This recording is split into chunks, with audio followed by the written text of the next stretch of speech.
Sir, ako ulit.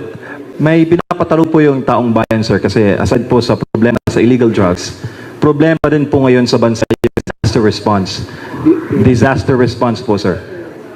Apo. Recently kasi, Mr. President, the current leader has been asking his people what to do at the day of the storm. And we remember you condemning a politician before, na sinabi niyo po na dapat hindi ka nagbibigay ng instruction at the day of the storm. Sir, disaster response, ano po ang mensahe ninyo sa ating mga kababayan na hopeless, sunod-sunod po ang mga bagyo, the latest is Super Typhoon Christine, and now meron pong bagyong Leon. Alam mo, in fairness to the President, kay Mr. Marcos, awa naman si Presidente, hindi naman siya magdapat every typhoon or every mag-order pa siya ng ito. In place na yan.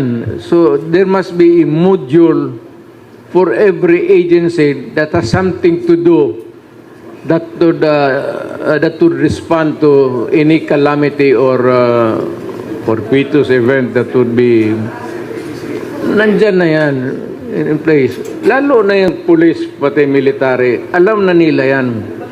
There must be a unit in the military na may mga speedboat or a boat somewhere na pwede ka na automatic na yan. Hindi na kailangan na ano pa. Pati yung police, dapat ganun. At hindi na kailangan ang presidente pa yan. Sila na mismo. Because in every crisis, nag-awa naman ito mga police pati military, sila yung nagiging punching bag. But sino naman ang tawagan natin? Who can better respond to a crisis as quickly as the police and the military? Sila yan eh. Na ngayon, kayo mga military and police, I know that you are overworked, overtasked. Galing ako sa Malacanang. Pagpasensahan na natin yan kasi ganyan ang sitwasyon natin. Maybe at some other time in the future, we can improve on our organization sa gobyerno.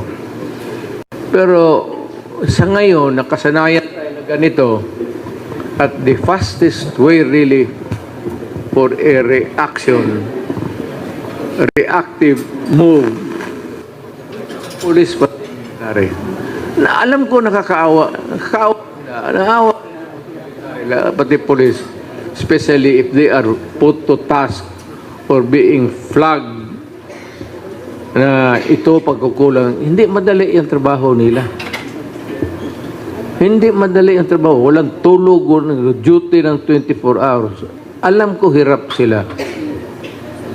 At alam ko na how they suffer. They're not only enduring it, they're suffering.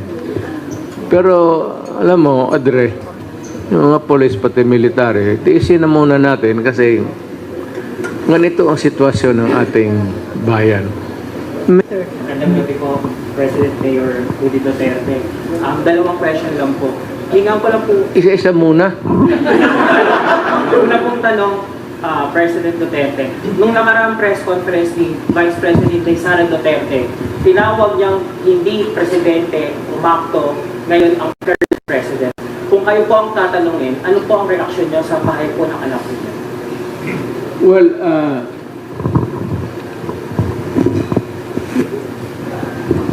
I may have to disagree with my daughter. Not totally. Baka kulang sa expectations niya. Siguro ang role model niya yung tatay niya.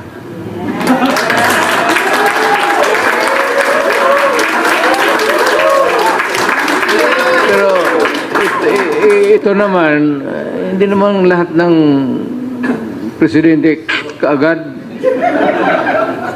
But itong sitting president ngayon, I know in my heart, not because hindi kami kaibigan. I know that by the way, what is he supposed to do? Nakaupo dyan siya sa Malacanang, bayad siya. Anong gawin niya? Painit siya ng utot niya dyan sa, Siyempre sa trabaho yung tao. Kaya lang siguro, hindi, yung estimation sa ibang podo, medyo kulang. Kasi ito naman hindi mayabang eh. Totoo spoken eh. Hindi naman gaya sa akin na, potang na, patayin kita dito, letse ka, yawa ka, hambog. Story yun. Pero pareha lang kami. Last question po, President Duterte. Ano po ang reaksyon ninyo sa ginagawa po ngayon ng Kamara laban sa pamilya ninyo, ang ginawa nilang Quad Committee at ang patuloy pong pangigipin po sa budget po ng Office of the Vice President?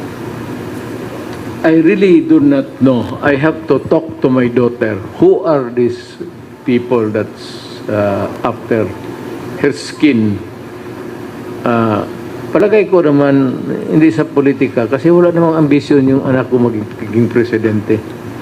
There was never, nandiyan man ang Diyos, there was never a time that we talk about the presidency.